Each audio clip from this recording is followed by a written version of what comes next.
திருப்பும் முதலீட்டுக் கழகம் என்று திமுக மீது தாவேக தலைவர் விஜய் விமர்சனம் வைத்திருக்கிறார். அண்மை செய்தியை பார்க்கிறோம்.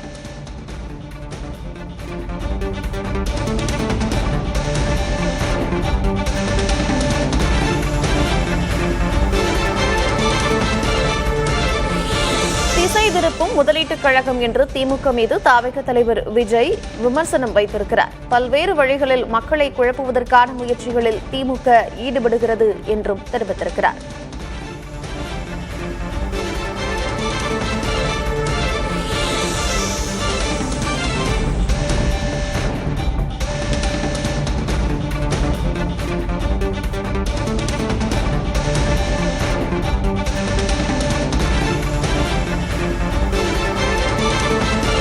திமுக மீது விமர்சனம் வைத்திருக்கிறார் தாவேக தலைவர் விஜய்.